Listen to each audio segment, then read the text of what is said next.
ये सभी जिलों में मैं जाता हूं, इस बात को मैं कहता हूं कि हम हमारे उन पर्यटक स्थलों को हम अच्छे बनाएं,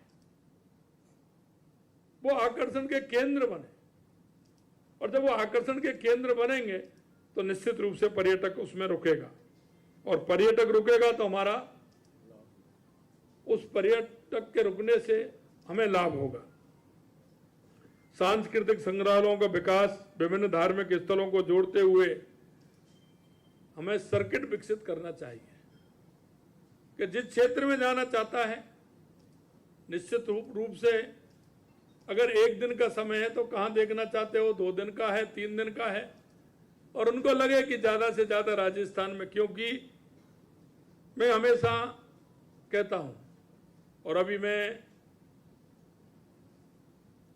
समिट राजस्थान के लिए सभी जगह कई देशों में भी गया हूं, और मैंने सभी जगह कहा है कि पर्यटन के क्षेत्र में राजस्थान में बहुत संभावना है। वैसे तो राजस्थान में जिस क्षेत्र की बात करें उसमें संभावना ही संभावना है, लेकिन पर्यटन के क्षेत्र में बहुत बड़ी संभावना है। हमारे यहाँ के किले, हमारे यहाँ के महल, हमारे यहाँ का रेगिस्तान थार, हमारे यहाँ की झीलें, हमारे यहाँ के अभ्यारण्य, आप देखते हैं हर 25 किलोमीटर पर धार्मिक पर्यटन हमारा है। आप जिस भी दिशा में चलेंगे हर 25 किलोमीटर पर धार्मिक पर्यटन भी हमारा आपको आकर्षित करेगा। इसलिए मैं कहना चाहता हूं कि निश्चित रूप से इस हवाई अड्डे का बहुत बड़ा लाभ हमें होने वाला है। जयपुर के अंतर्राष्ट्रीय हवाई अड्डे के साथ आज प्रदेश में 7 हवाई अड्डे हैं। हम इनके विस्तार की प्रगति के लिए भी काम कर रहे हैं। कोटा में नए ग्रीनफील्ड एयरपोर्ट की स्थापना के लिए हमारा भारतीय विमानपत्तन अपराधिकरण के साथ MOU हुआ है। इसके साथ ही जयपुर में स्टेट टर्मिनल का विकास, उदयपुर और उत्तरलाई एयरपोर्ट का विकास और विस्तार, झालावाड़ हवाई पट्टी के उन्नयन और श्रीगंगानगर हवाई पट्टी के विकास के लिए भी हमारी प्रक्रिया जारी है। केंद्र सरकार के सहयोग से हम बीकानेर, कोटा और जैसलमेर हवाई अड्डे से भी नियमित उड़ानें सुनिश्चित करने जा रहे हैं।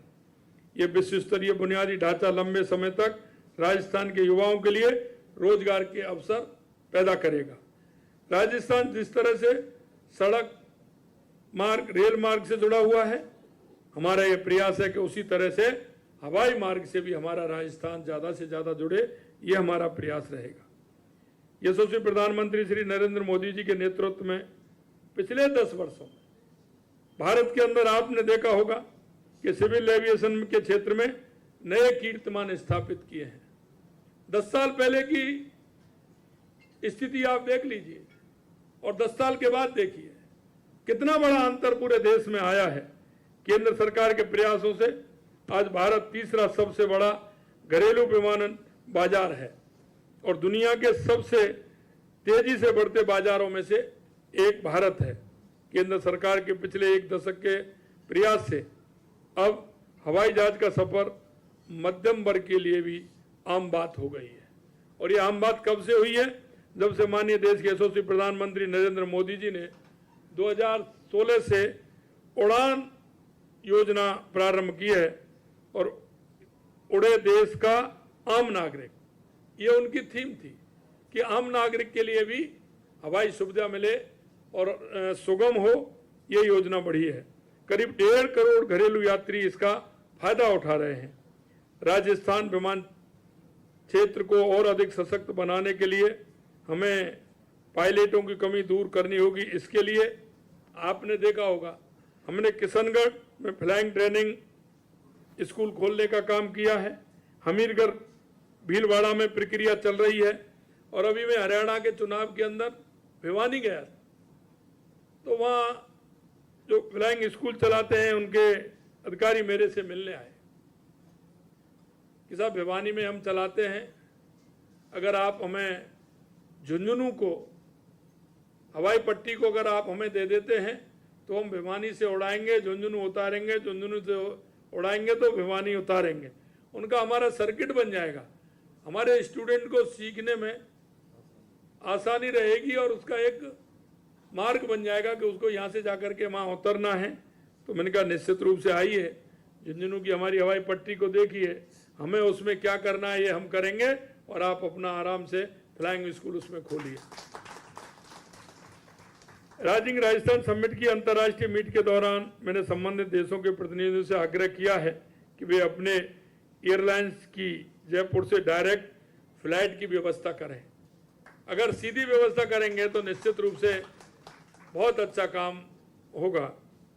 साथ ही साउथ ईस्ट एशिया की फ्लाइट्स का जयपुर में टेक्निकल होल्ड किया जा सकता है। राजस्थान में आप एयरक्राफ्ट रिपेयरिंग के लिए भी MRO भी स्थापित कर सकते हैं। इसके लिए राजस्थान में कई एयर स्ट्रिप उपलब्ध हैं, क्योंकि हमारा सीकर हो, हमारा झुंझुनू हो, भीलवाड़ा हो, सिरोही हो, जालौर हो, ये हमारी बहुत बड़ी एयर स्ट्रिप है, इनमें काम हो सकता है। आगे जैसे हमारी माउंट आबू की है, बहुत अच्छी एयर स्ट्रिप है, इनके विकास की भी बात हमने कही है, निश्चित रूप से इनका विकास भी होगा।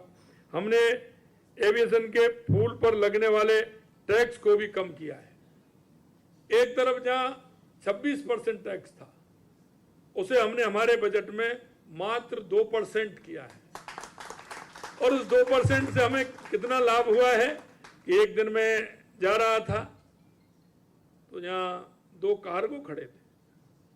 मैंने इनका आने का कारण क्या है? इनका आने का कारण यही है कि यहाँ फ्यूल सस्ता मिलता है, इसके कारण से वो आते हैं और यहाँ पार्किंग भी यहाँ करके वो करते हैं। तो एक बहुत अच्छी बात है।